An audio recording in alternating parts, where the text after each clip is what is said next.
Good morning, everyone. Good to see you all for Sutta study.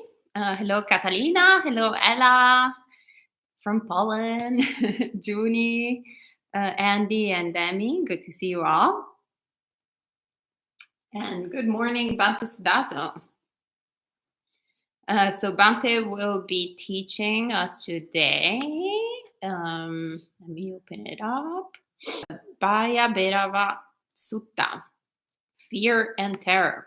So there's a link at the top of the live chat so you can follow along. And good to see you, Key from Australia, and Jens. All right. So pass it on to Bante so we can start. Okay. Namo tassa bhagavato arahato samma sambuddhassa. Namo tassa bhagavato arahato samma sambuddhassa. Namo tassa bhagavato arahato samma sambuddhassa. Buddhang dhammang sanghang namassami. Good morning, friends, and welcome back to another Sutta study session. So today we'll be looking at the Bhayabherava Sutta, so Majjhima Nikaya number 4, called Fear and Terror, and in particular, how to overcome fear. So, as usual, I'll start reading through the sutta, and from time to time, I'll stop and explain a little bit about what's going on. We may not get through the whole sutta because this one is quite a bit longer than most of the other ones we've been looking at. So I'll go as far as it makes sense to go, and then we'll switch to questions. And feel free to type in questions at any time during the broadcast, and I'll answer them at the end. The sutta begins, "Thus have I heard. On one occasion, the Blessed One was living at Savatthi at Jeta's Grove in Anathapindika's park. Then the Brahmin Janusoni approached the Blessed One and greeted him. When the appropriate polite conversation was finished, he sat to one side. When he was seated to one side, the Brahmin Janusoni said to the Blessed One, 'Sir Gotama, of the gentlemen renunciates who go forth from home to homelessness because of Sir Gotama is their leader, Sir Gotama is their helper, Sir Gotama is their advisor, and the populace follows the example of Sir Gotama.' First off, I should point out here that because of the way Janusoni, this conversation, we can tell that he's not Buddhist. So when he came to the Buddha, instead of bowing, he just said hello and chatted a little bit and then sat down. So there was no display of respect towards the Buddha. And also when he's speaking to the Buddha, instead of addressing him as Bhante, which is what people would normally call the Buddha, instead he calls him Mr. Gotama, Sir Gotama. So this is all indicating that the Brahmin Janusoni was not himself a Buddhist practitioner. And the Buddha, however, seems unbothered. He just says, "So it is, Brahmin, so it is, Brahmin. Brahmin, of the gentlemen renunciates who go forth from home to homelessness because of me, I am their leader, I am their helper, I am their advisor, and the populace follows my example." And then Janusoni says, "Sir Gotama, it is hard to settle in dwellings in remote wilderness or forest areas. Seclusion is hard to practice. Solitude is hard to enjoy.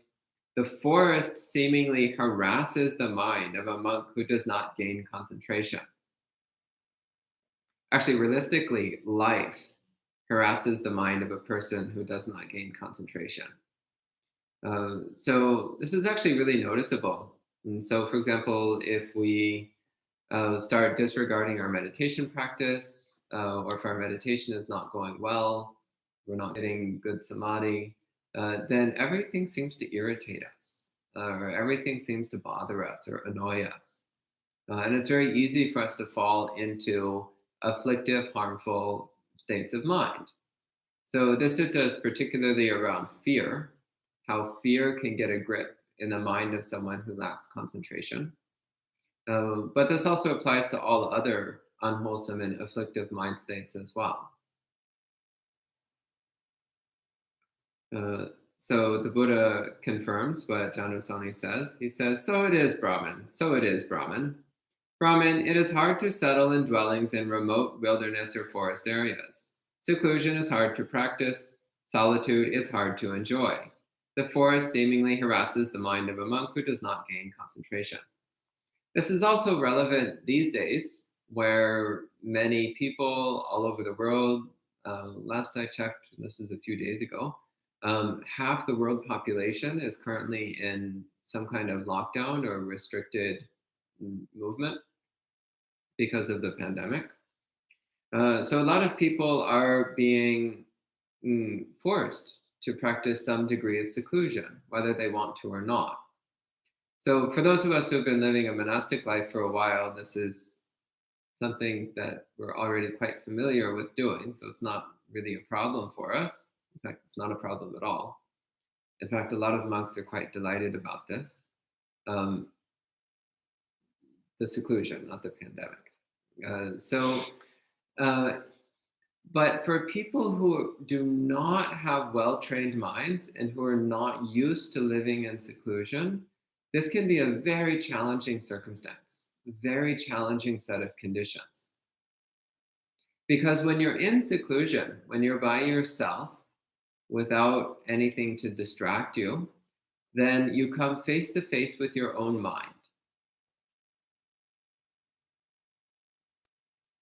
And if your mind is not well trained, coming face to face with it is absolutely terrifying, incredibly disturbing and upsetting, especially in the beginning. As time goes by, you start to get more familiar with the mind, you start to get more comfortable with its different absurdities. You stop taking it so seriously. You start to see that the mind is just this big, crazy bundle of silly things which actually don't really matter very much. So you stop taking your own mind seriously. You just see it as a bunch of garbled nonsense left over from past choices and past lives even. And that makes things a lot easier. Also, as time goes by, you start to develop more samadhi, so your mind gets more unified and steady and stable. That makes it easier. You also start to recognize that everything is impermanent and constantly changing. So that also helps out quite a bit. And you also stop taking things personally. You stop taking your thoughts personally. You stop taking your emotions personally. You stop taking your body sensations personally. And that also helps immensely. But this is something which develops over time and with practice and commitment. But when you're suddenly thrust into a situation of seclusion and solitude and isolation, then it can be very difficult. For some people, it's a bit like being thrown in the deep end of a pool when you don't know how to swim. It's quite difficult to know what to do. So the mind becomes overwhelmed with fear and terror. You start thrashing around, and thrashing around actually makes things worse. It doesn't help the situation, it just makes things worse. So although this sutta is particularly about practicing in the wilderness, in the forest, it actually applies relatively well to the situation faced by about half the world right now. So then the Buddha goes on talking a little bit about his practice before he attained enlightenment. So he says, "Brahman, before my awakening, when I was still just an unawakened bodhisattva, I was aware of this. It is hard to settle in dwellings in remote wilderness or forest areas.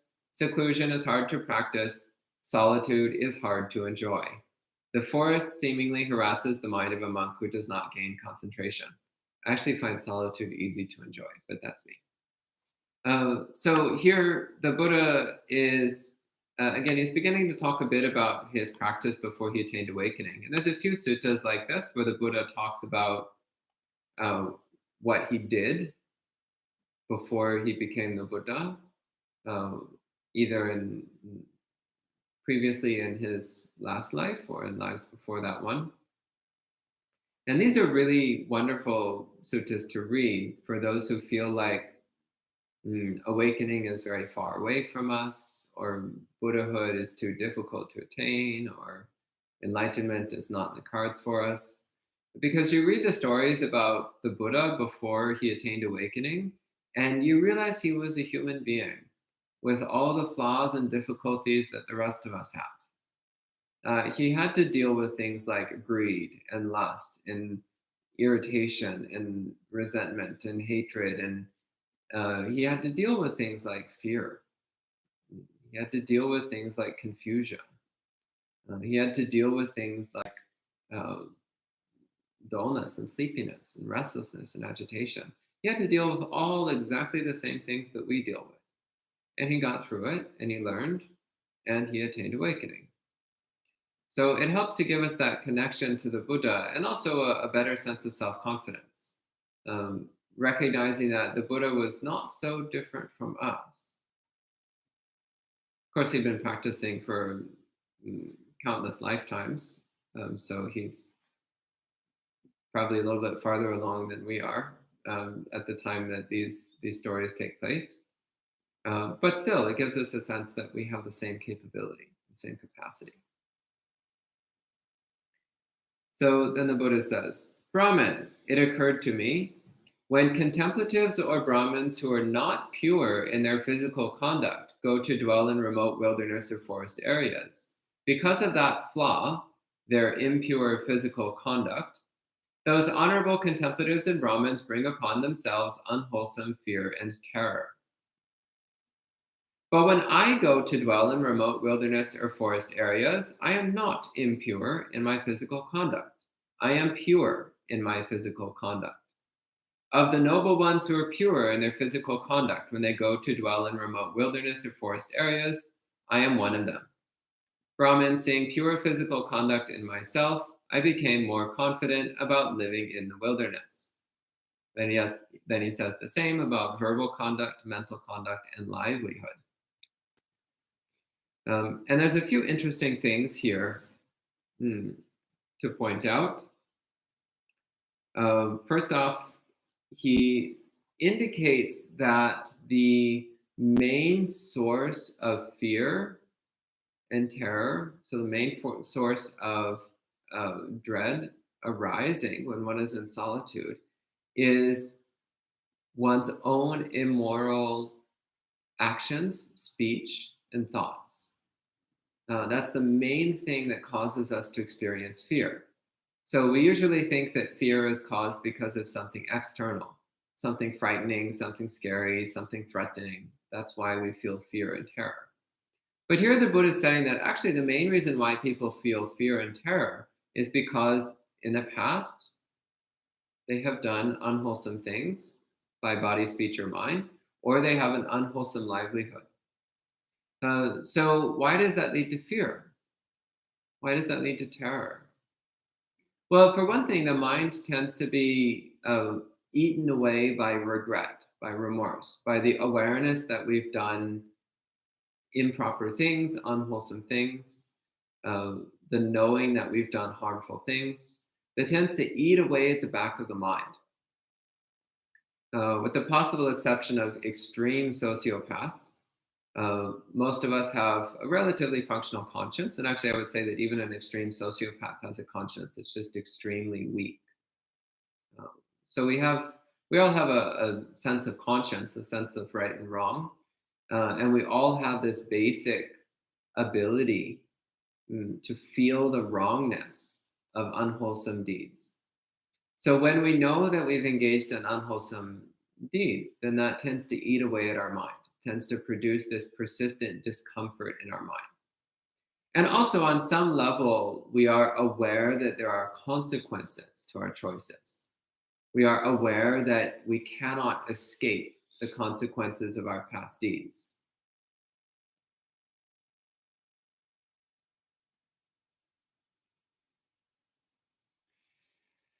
So then, even when you're out in the forest, there can be that persistent feeling lingering dread that at any moment your past misdeeds might catch up with you.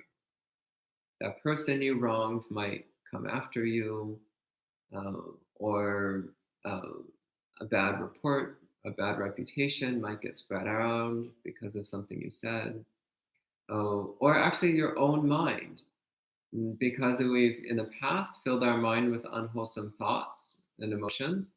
Then our own mind will start producing those same unwholesome thoughts and emotions again.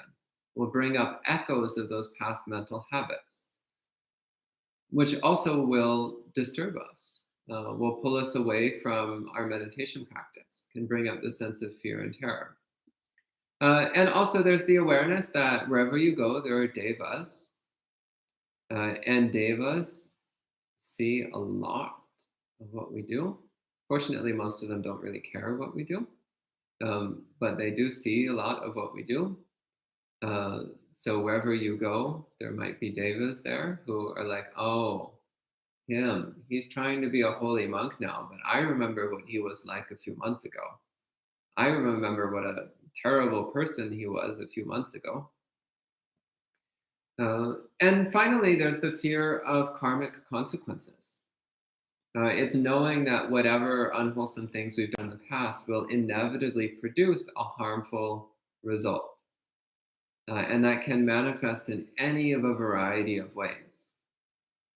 So living in the forest, you might get bitten by a snake. You might get attacked by wild animals. So one of the monasteries that I lived at for many years has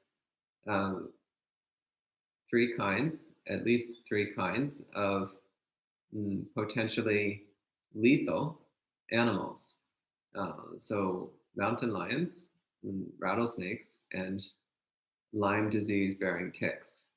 So 3 ways. Every time you go out in the forest, there's 3 ways that your life might come to an incredibly painful end. So if one has a wholesome mind and the recollection of one's wholesome deeds, then one has nothing to fear, because one knows that there is no bad karma which can produce anything to fear. If one's mind is filled with loving kindness and compassion, then you know that the animals are much less likely to attack you. So then there's no need to fear the forest. If you haven't done anything unwholesome, and if your mind is pure, then there's no need to fear the mountain lions and the snakes and the elephants and the ticks and whatever else you're up against. On the other hand, if in the past you have harmed and injured and wounded and attacked and offended others, then you've got something to fear. There is something which can come back at you one way or another. So that can produce this feeling of fear and terror. So what this is really emphasizing here is that, again, if one is going to embark on a practice of seclusion, whether willingly or unwillingly, it's really important to make a firm commitment to virtue, a firm commitment to goodness, a firm commitment to not causing harm either to oneself or others, a firm commitment to purify one's thoughts and intentions, as well as one's deeds. And if we're already in a situation of seclusion and we find ourselves being overwhelmed by regret and remorse and memories of our past misdeeds, then what we can do is to focus upon our present commitment to goodness. It's like, yes, in the past I did some bad things. Yes, in the past I hurt others, I stole things, I told lies, whatever it is. Yes, I did those things. But I am now committed to not doing those things. I have repented of my past misdeeds, and I'm committed to living a life of morality, a life of self-restraint, a life of kindness, a life of compassion, a life of wisdom. So then, rather than fixating on our past errors, instead we fixate on our present commitment to goodness. And that can help us to overcome the fear that comes from our past wrong deeds.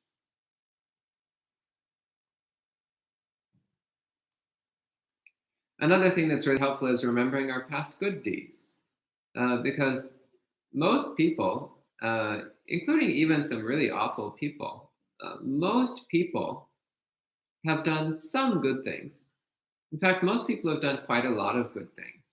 So, actively remembering the good things that we've done, actively remembering our generosity, our kindness, our courtesy, actively remembering our spiritual practice, to help bring up that wholesome self-regard, that wholesome joy in knowing that we have cultivated the things which lead to good results. We have cultivated the causes, the good karma, which leads to beneficial and positive effects. That also can help overcome this particular kind of dread. Then the Buddha goes on, Brahman, it occurred to me, when contemplatives or Brahmins who are filled with covetousness and intense lust for sensuality go to dwell in remote wilderness or forest areas, because of that flaw, covetousness and intense lust for sensuality, those honorable contemplatives and Brahmins bring upon themselves unwholesome fear and terror. But when I go to dwell in remote wilderness or forest areas, I have no covetousness or intense lust for sensuality. I am free of covetousness. Of the noble ones who are free of covetousness when they go to dwell in remote wilderness or forest areas, I am one of them. Brahman, seeing the absence of covetousness in myself, I became more confident about living in the wilderness. So here the Buddha is emphasizing the dangers of craving things. So covetousness, wanting things, particular objects, and coveting in particular is wanting things that belong to other people, things that aren't ours, but that we wish were ours. So you see somebody else who has a really nice smartphone and you're like, ooh, I want that phone. I wish I had that. Instead of being content with what we have, we want things that we don't have. And lust for sensuality is the craving for any kind of sensual pleasure, any kind of enjoyable sensory experience. And when one is living in seclusion, it's a lot harder to get these sorts of things. It's a lot harder to go shopping or hook up with someone when you're living by yourself in the forest or living by yourself in your 10 by 10 East Village apartment, as the case may be. So recognizing that this really is one of the core overriding principles of Buddhism, that we cannot escape, no matter how much we want to escape it. We cannot escape this. As long as one has craving for possessions or for sensual experiences, then one's mind will be incapable of experiencing happiness. Cannot avoid this. Of course, there's nice things in the world that are nice to have. There's pleasant experiences that are nice to feel. There's no denying that. But as long as we're filled with covetousness and lust, our mind is not peaceful, our mind is not content, our mind is not happy, our mind is not steady, and our mind is not wise. Additionally, when we're overcome with covetousness and lust, our compassion also becomes very weak, because we're not thinking about how others feel or what we can do to benefit others or how we can, at the very minimum, avoid harming others. Instead, we're just thinking about ourselves. I want that. How can I get that for me? So these are extremely self-centered states of mind, covetousness and lust for sensuality. These are very self-centered states of mind, which also is directly contradictory to the main focus of Buddhism, which is letting go of self-centeredness. Ultimately, this is what all Buddhist practice is aimed at. It's aimed at letting go of self-centeredness. And these are very self-centered states of mind. So then when we go out into the wilderness, or when we enter a period of seclusion or solitude, then once again, the mind is harassed by covetousness and intense lust for sensuality.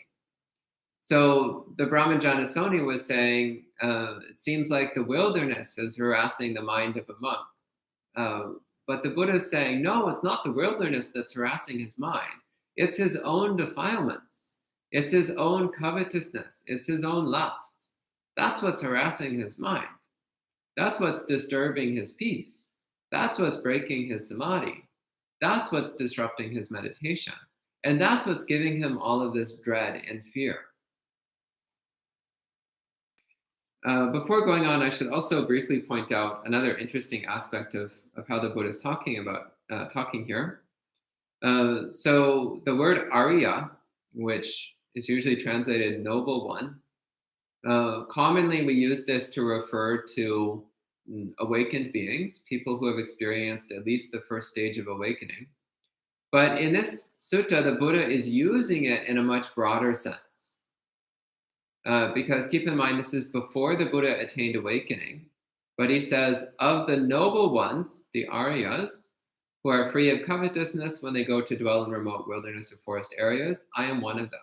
In other words, he's saying that he is a noble one. He is an Arya. Even though he has not yet attained even stream entry. He has not even attained the first stage of awakening. But he still refers to himself as Arya, as well as others who have attained some degree of self-restraint, some degree of purity. So here he appears to be using the word Arya to refer to anyone who is practicing a basic level of morality and self-restraint. Someone who has worked on overcoming their coarser defilements. So I bring that up more as an interesting side point. Because often certain Pali words like Arya, noble one, they enter general awareness as being technical terms with specific meanings. But when one reads the suttas, especially reading them in Pali, one recognizes that many of these supposed technical terms are actually used in perfectly ordinary ways with much broader range of meaning than we encounter them in the broader Buddhist field. So then the Buddha says, Brahman, it occurred to me, when contemplatives or Brahmins who have aversive mentalities and malignant thoughts go to dwell in remote wilderness or forest areas because of that flaw, an aversive mentality and malignant thoughts, those honorable contemplatives and Brahmins bring upon themselves unwholesome fear and terror. But when I go to dwell in remote wilderness or forest areas, I do not have an aversive mentality or malignant thoughts. I have a mentality of loving kindness. Of the noble ones who have mentalities of loving kindness when they go to dwell in remote wilderness or forest areas, I am one of them. Brahman, seeing a mentality of loving kindness in myself, I became more confident about living in the wilderness. So here the Buddha is speaking about the danger of having a lot of aversion in the mind, of having a mind which is overcome by malignant thoughts, aversive thoughts. So thoughts which are prone to irritation or annoyance, annoying ourselves, irritating ourselves, finding things that we dislike and fixating on how much we dislike them, or producing a hostile mind. So wishing for others to suffer, or wishing for others to be unhappy. But also recognizing that when we're filled with aversion, we're just making ourselves unhappy. So that malignance is just biting ourselves.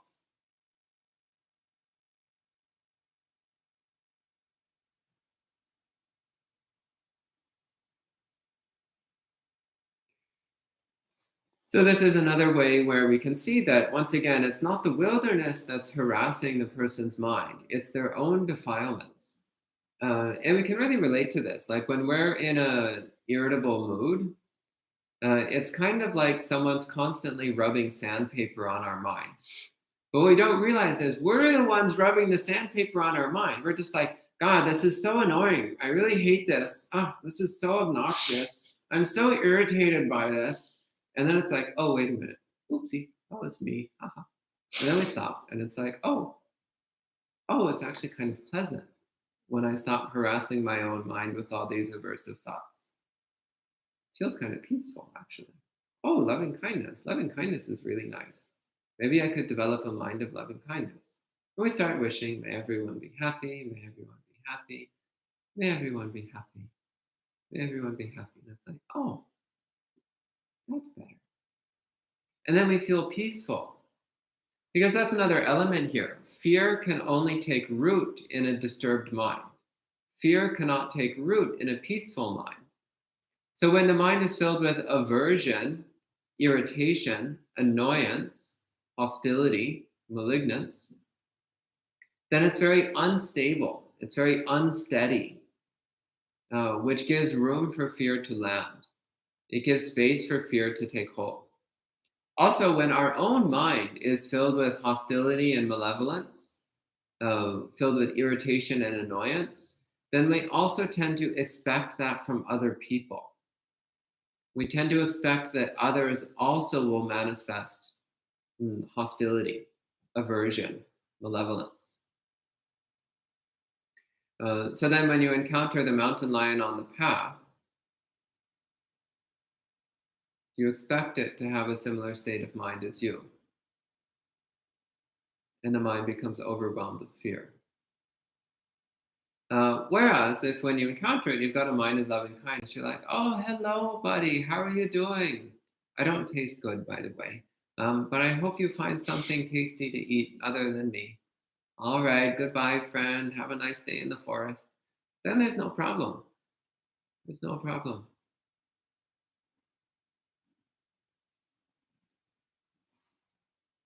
So during my time living in forest monasteries, there were several occasions when I encountered poisonous snakes and mountain lions and so on, and it turned out okay. So I don't claim to have a completely pure mind, but what I do know is that when one's mind is purified to a certain degree, then you have nothing to fear. You see that you have nothing to fear.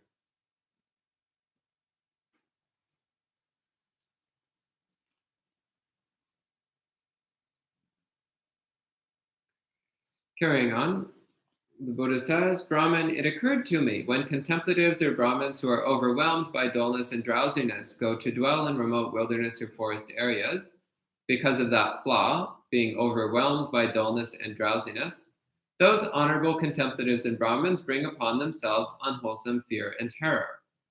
But when I go to dwell in remote wilderness or forest areas, I am not overwhelmed by dullness and drowsiness. I am free of dullness and drowsiness. Of the noble ones who are free of dullness and drowsiness when they go to dwell in remote wilderness or forest areas, I am one of them. Brahman, seeing the absence of dullness and drowsiness in myself, I became more confident about living in the wilderness. So the connection here, so dullness and drowsiness, when the mind is dull, drowsy, hazy, foggy, muddled, then it's prone to confusion. It's prone to wandering. It's prone to dreaming. And in that confused, wandering, dreamy state of mind, it's very easy for fear to take hold. So one can start wandering into fearful thinking. One can drift into dream states where things that are not real seem real, or things that are real seem unreal. The lurking fears in the base of our mind, those little lurking bits of doubt and concern that we normally don't take seriously, start to seem very real. They drift to the surface of the mind. Also, if one is trying to meditate when one's mind is dull and sleepy, you can actually start dreaming right there on your meditation cushion. You can slip into a dream state, even while sitting up. You can slip into a dream state, and a dream state can become a nightmare very easily. Again, all of those latent worries and fears at the back of our mind can come to the forefront in the form of dream images, dream storylines, which we then play out, we then enact in our own mind. Additionally, when the mind is confused and dull, it's not alert. And when we're not alert, then again, the mind is prone to fear because it doesn't know what's going to happen. We're not aware of what might be dangerous or what might not be dangerous. But when we're alert and awake, then we know. We know what's going on. We know what's happening. We know what's dangerous and what's not dangerous. So then there's no reason to fear. Next one, Brahman, it occurred to me when contemplatives or Brahmins who have agitation and unpeaceful mentalities, same thing, he says, I do not have agitation or an unpeaceful mentality. I have a peaceful mentality, a peaceful mind. I'm not sure why I use the word mentality for the sutta. I think mind is sufficient. The word is chitta. Mind is a sufficient translation. Mentality is maybe a little too fancy. So this is a fairly straightforward one. When one's mind is agitated, when it's restless, then it's more prone to engaging in fearful thinking. It's more prone to getting lost to still one's mind, to learn how to stop the runaway thinking in one's mind.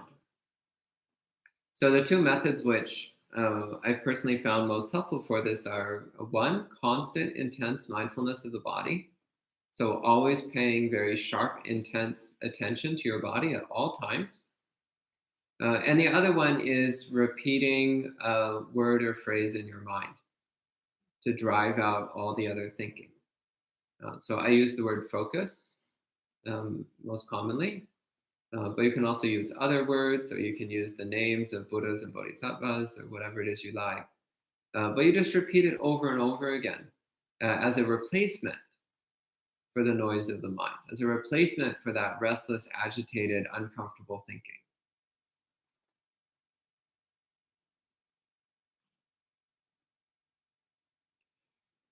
Then the next one that the Buddha speaks about, let's see, where are we? When contemplatives or Brahmins who have doubt and skepticism go to dwell in remote wilderness or forest areas, because of that flaw, doubt and skepticism, those honorable contemplatives and Brahmins bring upon themselves unwholesome fear and terror. But when I go to dwell in remote wilderness or forest areas, I do not have doubt or skepticism. I have gone beyond skepticism. So here, again, normally when we talk about someone who's gone beyond skepticism, we're talking about a stream enterer, someone who has directly seen that body and mind are not self, who've directly seen that all things are impermanent. But that's not what the Buddha is talking about here, because once again, this is before he attained any degree of awakening.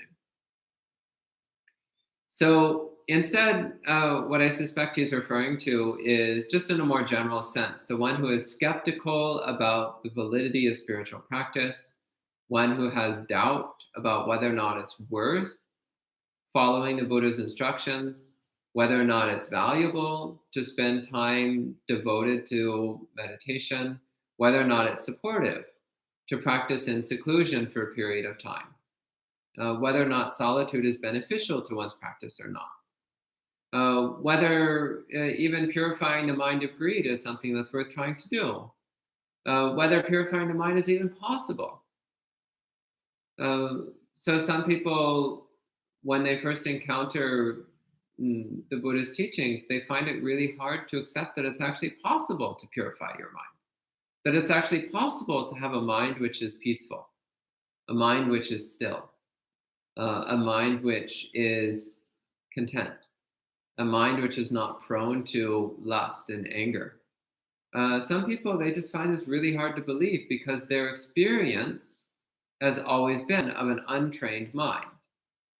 So the idea that the mind could be peaceful, joyful, and pure is unthinkable until you actually do it. then you start to realize it's not so far out. So when one has doubt and skepticism about the validity of the Buddhist path, the validity of the spiritual path, then it's very difficult to get much benefit out of solitary meditation practice. It's very difficult to see the value in seclusion. And when one is in seclusion, then once again, one's mind will be harassed by all of one's defilements. And particularly if one lacks confidence that one has the ability to train the mind and overcome those problems, then one even falls into the fear that one might be going crazy, or fear that one might never be able to overcome these problems, or fear that one is wasting valuable time. So this is all coming from that place of doubt and skepticism.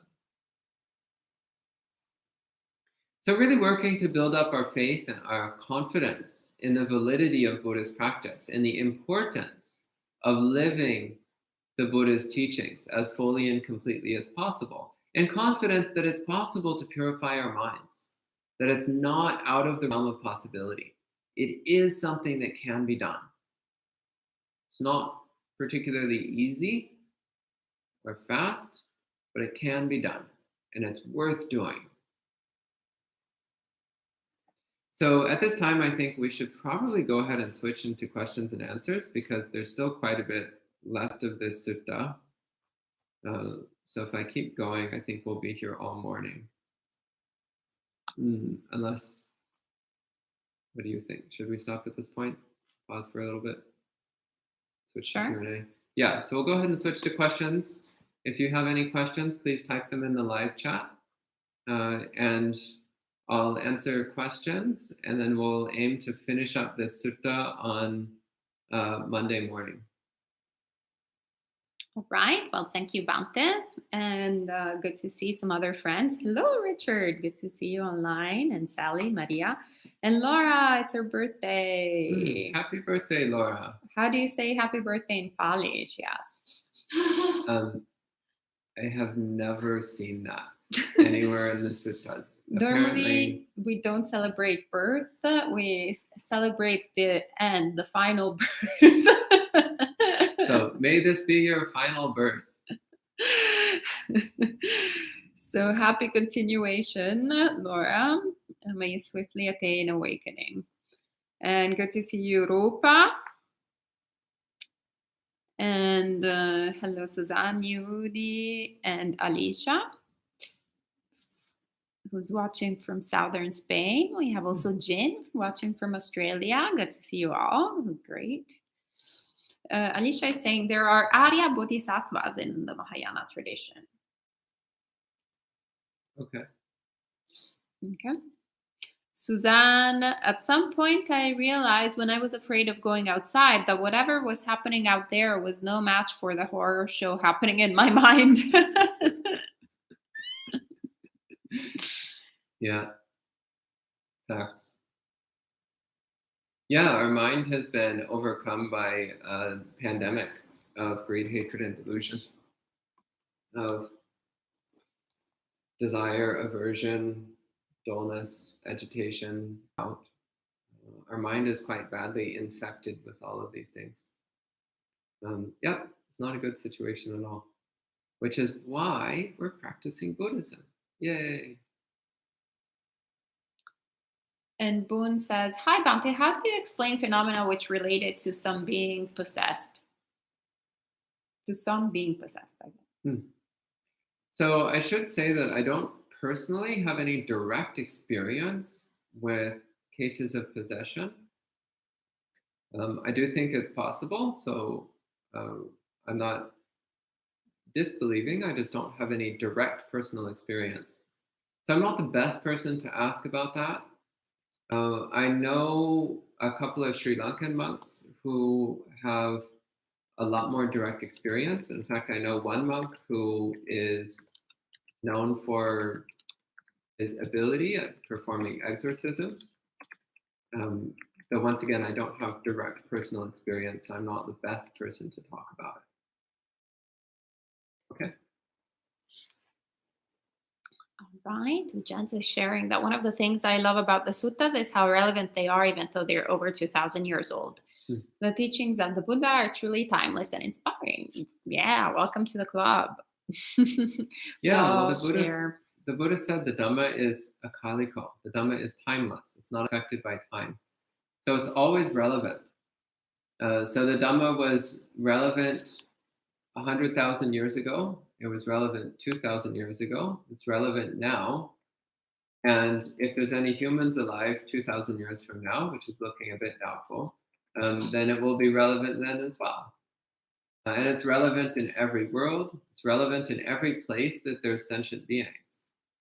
Because the Buddha is talking about very core fundamental aspects of the mind, which are relevant to all minds everywhere, large or small, human or non-human, any state of existence, any time, any place. It's all the same bundle of defilements and delusions. Only the details vary, but the overall principles are exactly the same. Right, thank you. And Ramon is asking, is praying to the devas for protection or anything else an acceptable practice in Buddhism? Yeah, absolutely. Yeah, no problem. Yeah, and Rupa says Ratana Sutta starts that way, asking for protection. Yeah, there's actually a number of places in the suttas where the Buddha speaks about it.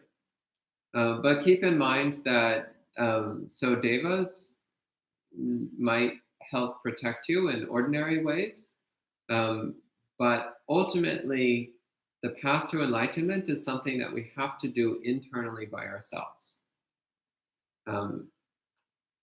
So it's kind of like if you have a guard dog, it might scare off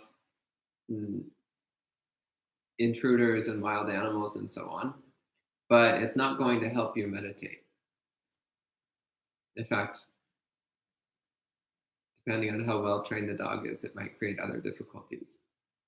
So not to overextend the metaphor. But yeah, definitely, you can pray to devas, you can ask them to help you, you can invite them to protect the Dhamma and to protect others as well. In fact, this is a very common thing that we do in Buddhist practice, is to invite the devas to protect each other, to protect our fellow practitioners, to protect the Buddhist teachings. It's very common. But ultimately, we have to attain awakening on our own, within our own mind. So always keep that in mind. They can help you with ordinary things, but they can't help you with wisdom. Okay? So maybe everyone who is feeling like they're going crazy, stuck in their homes, are really just having to face their inner selves and do inner work. Yeah, totally. Yeah. Yeah, and if you're willing to look at it and work with it, then you can make a lot of progress in this way. But as Aya Yeshe was pointing out yesterday, so we were part of this global conference about Buddhism in the time of the pandemic. And Aya Yeshe, who was one of the other monastics involved, she pointed out that for those who are not already well trained, this can be too much too fast. So in that case, it's really important to focus on developing samatha practices. So practices which soothe and calm the mind, which bring a degree of stability and peacefulness and joy to the mind. Because if we try to just look directly at our deep-seated subconscious disaster without a stable and peaceful and joyful mind, then yeah, you can get really uncomfortable extremely fast. So practice samadhi, practice recollecting your own goodness, recollecting your own generosity, recollecting the devas, recollecting the Buddha, the Dhamma, the Sangha, doing kind things for others, bringing up this basic sense of serenity and peacefulness in the mind, and also trying to keep your mind quiet all day long. Makes a tremendous difference. Keep your mind quiet as much as possible. Okay. And Sally is asking, if we're afraid the result of past unwholesome deeds, should we develop a brave, responsible mind that I accept whatever bad result will come to overcome this kind of fear? Yeah, that helps. So you can make that resolution. Like, if I experience unpleasant consequences of my past choices, I will face those consequences with equanimity, with serenity, with loving kindness. I will face those consequences with an imperturbable mind, an undisturbable mind, an unshakable mind. And I am committed to not creating those harmful causes again. So there will be no more harmful consequences in the future. So those sorts of reflections will help give you that serenity and confidence, so that when you do start to experience unpleasant consequences, it won't bother you as much. And Jen is asking, I've heard you mention dreaming a few times. Did Buddha mention dreams at all or nightmares? I've always had night terrors and dreams that repeat for over 30 years. Is this a clinging of some sort? So the Buddha did speak about dreams in a very small number of places in the suttas. For the most part, he didn't talk about them very much. So there's one sutta where he spoke about several different things which can cause dreams. So he said sometimes it's the result of indigestion, sometimes it's the result of bad karma, sometimes it's devas trying to communicate with you.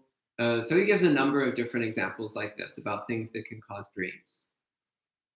So the point here being is that sometimes dreams are meaningful and sometimes they're not. In fact, usually they're not.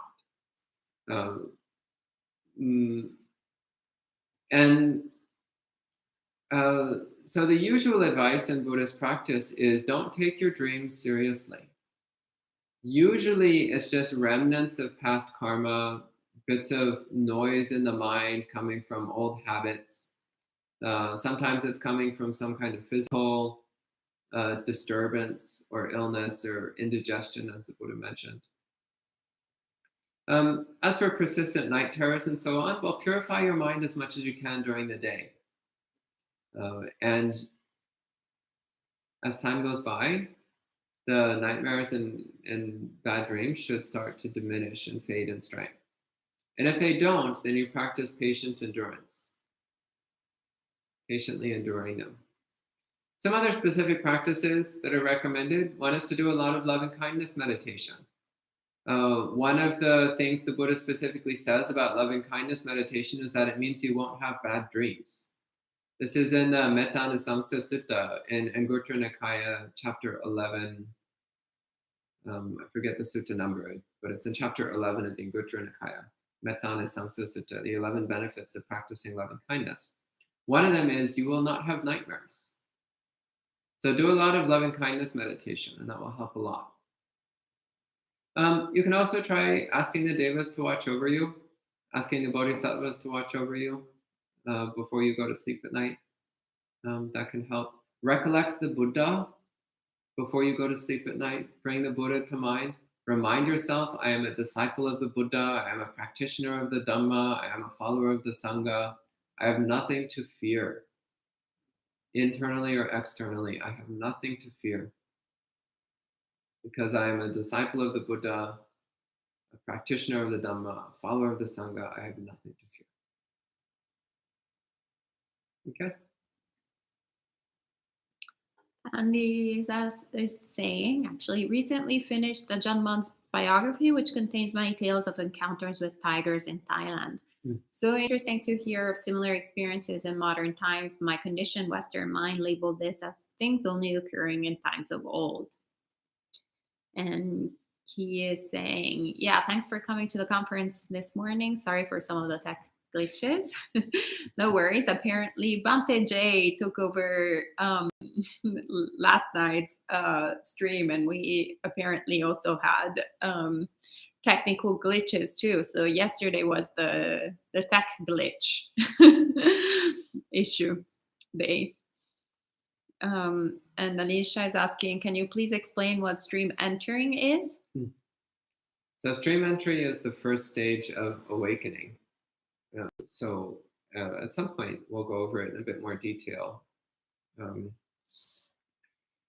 Briefly speaking, it's when one clearly sees that the components of body and mind are not who you are. So it's the first deep irreversible change in how one perceives the world. So it's quite difficult, and it tends to take a long time. So sometimes people say that, like, oh, I went on a retreat and attained stream entry. They probably didn't. Usually this is something which takes 30 plus years. And that's if you're a monastic. If you're not a monastic, good luck. Possible, but very difficult. Much easier if you're a monastic, and still really hard even if you're a monastic. Okay. What can you offer regarding anger towards what's happening now? Well, I mean, what I think of when you mention that is the incredibly incompetent, self-centered, greedy behavior by a number of government officials, not just in this country, but in many countries around the world. And it's easy to see how one could fall into anger. But anger, one, it doesn't do any good. It just makes us unhappy. It doesn't actually lead to any positive change. It just makes us unhappy and uncomfortable. And two, anger is coming from delusion, from our own delusion, because we're not recognizing that the people who are doing the unwholesome things, the people who are engaging in bad choices, harmful choices, are doing so because of their own delusion. They're doing so because of their own misunderstanding, because of their own overpowering defilements, which they don't know how to train or how to overcome. And they're generating an incredible amount of dukkha for themselves, as well as for other people. So instead, try to bring up a sense of compassion. Instead of being like, oh, damn that person for withholding medical supplies from the hospitals, how dare he? Instead, oh, that's so sad. That poor guy is so overwhelmed with defilements and delusion that he's making incredibly unwholesome choices that are harming millions of people and is stockpiling bad karma, which is going to make him even more miserable in the future. Poor guy. May he develop wisdom and compassion so that he can start making good choices and developing a happy mind. Okay?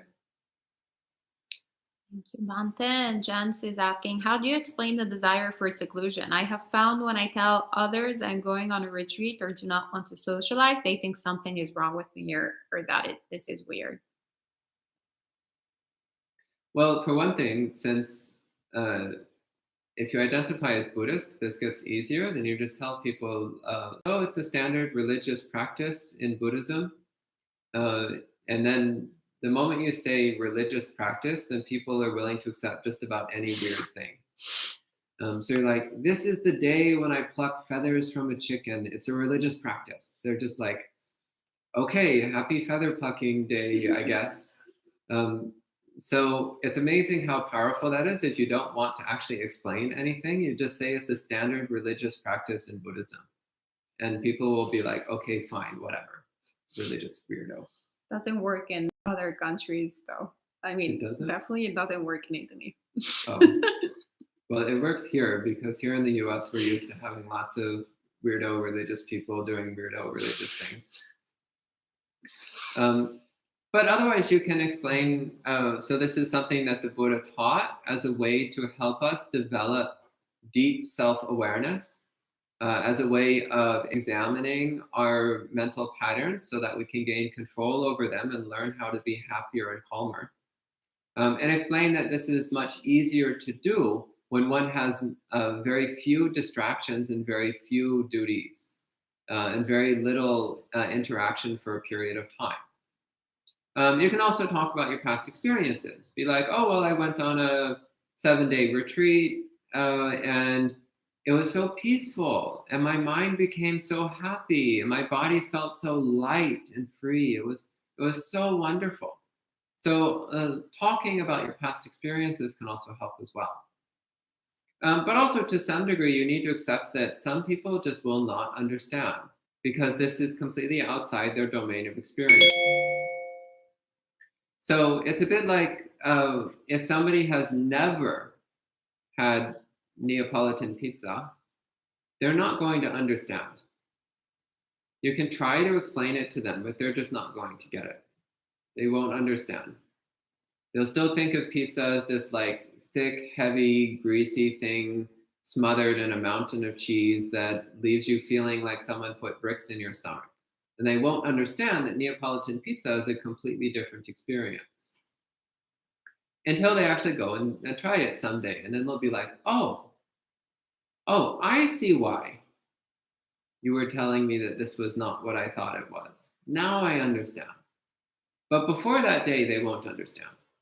They'll never quite get it. So it's the same. Just accept that some people, in fact, many people, they're just not going to understand the value of seclusion, especially if they're not spiritual practitioners, if they're not into meditation practice, if they're not into mind training, they're not going to get it.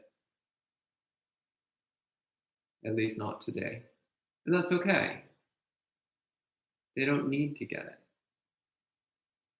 When the time is right, they will. Okay?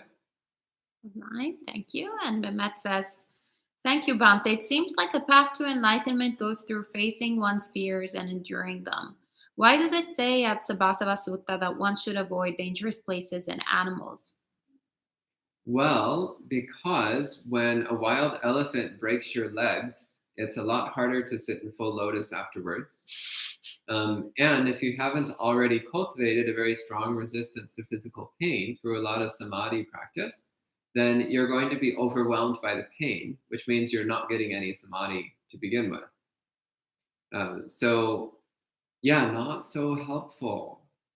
Or when the mountain lion tears your throat open and you bleed to death in the middle of the forest, and then you're reborn as a mouse, again, not so great. Not the best way to go about your spiritual practice.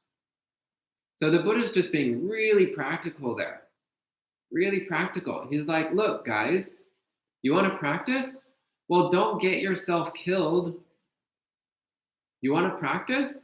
Well, don't expose yourself to severe bodily harm. That's not going to do you any good. It's just going to make it even harder. Spiritual practice is hard enough as it is without breaking both your legs. Okay. Thank you. And Ramon is saying, in the Tibetan tradition, dreams are considered one of the 6 intermediate states, Bardo Todol, and ultimately are a source of attachment as well. Interesting. Yeah, I thank you for reminding me of that. Since I don't personally have a lot of experience with Tibetan Buddhism, I don't talk about it that often. But it is worth noting that of the 3 main divisions of Buddhism, Vajrayana is the one which gives the most importance to dreams and which has by far the most instructions on how to incorporate dreams into one's practice. So if one is really interested in the intersection between Buddhism and dreaming, that's the place to look. So you won't find much of anything in the Theravada world. Also in the Mahayana world, you'll find a little bit more about dreaming, but still not much. But where you will find a lot of interesting things is in Vajrayana Buddhism. And Jayesh asks, Bhante, the suttas say that beings are heir to their karma, in that the vipakas cannot be evaded. How does praying to devas or sharing merits to those in problem provide them protection? Well, what you are doing is you're cultivating wholesome mind states, which bring goodness to your own mind. Whether or not you have the ability to directly benefit others, well, that gets into some very complicated discussions about the nature of karma. So depends on how much time you want to spend on this, but I don't think we have time this morning for that depth of conversation. So from one way of looking at it, you can't. From another way of looking at it, you can. That's the best I can say for now. To explain in detail would take much too long. Okay? All right, thank you. And he is saying, I think you mentioned meditating outside in the cold in the past. Was that an intentional practice? Should one intentionally practice in difficult environments? Well, if you're ready to push your limits, then yeah, it's worth sometimes practicing under conditions that are a little bit outside your comfort zone, because that's how you grow. If you only ever do what's common, you're not going to progress very quickly, if at all. Push yourself. Uh, sit a little bit longer than you normally do in meditation. Sit outside even when the weather is not quite perfect. Do practices which you're not familiar with in order to see what it's like. Do practices which are challenging for you so that they get easier. So these are some of the ways that we can develop our minds, that we can make progress on the path. So in terms of sitting outside when it's cold, one example that comes to mind, I went to a week-long meditation retreat at a Tibetan Buddhist monastery in upstate New York. And it was in the winter.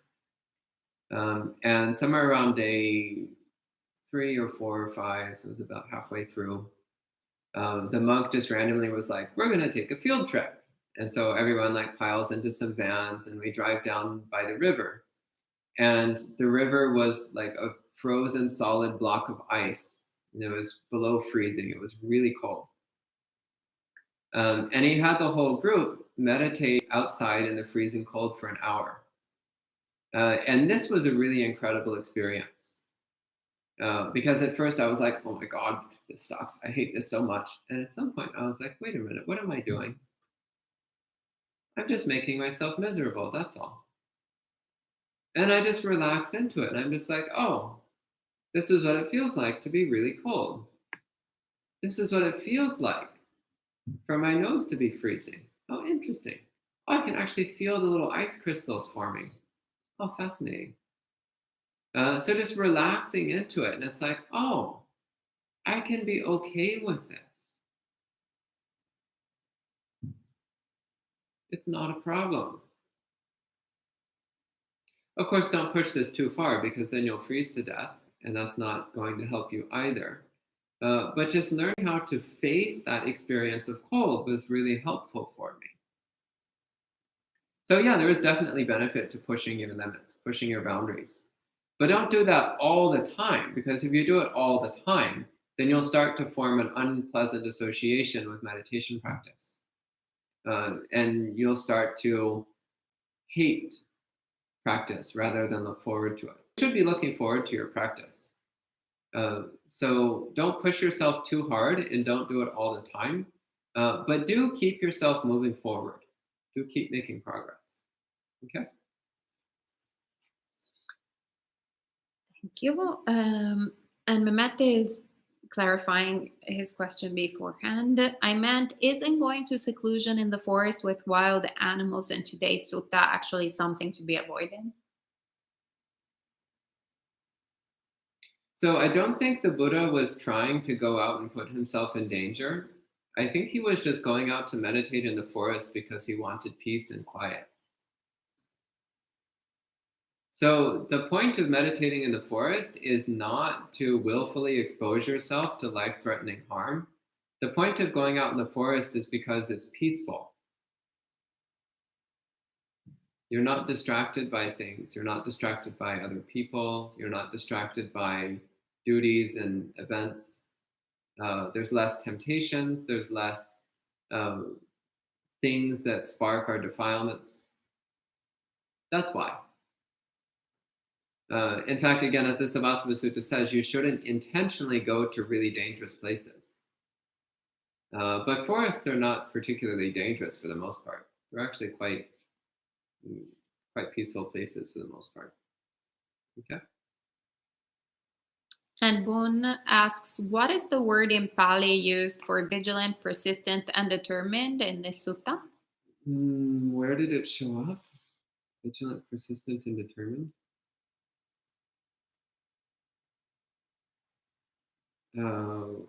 Where did it show up? I'm not finding it.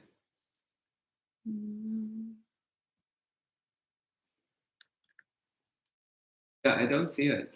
No. Oh, I see. That's later on in the sutta. We'll get to that next time. All right. So you can tune in on Monday morning when we'll go through the rest of the sutta, and Bhante will address that one. And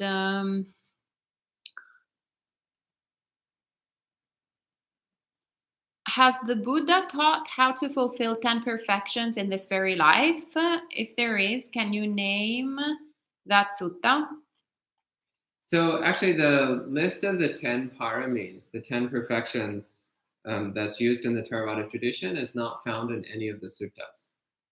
So the Buddha speaks about each of those qualities in different parts of the suttas in different ways, but it's never presented as a single cohesive list anywhere in the suttas.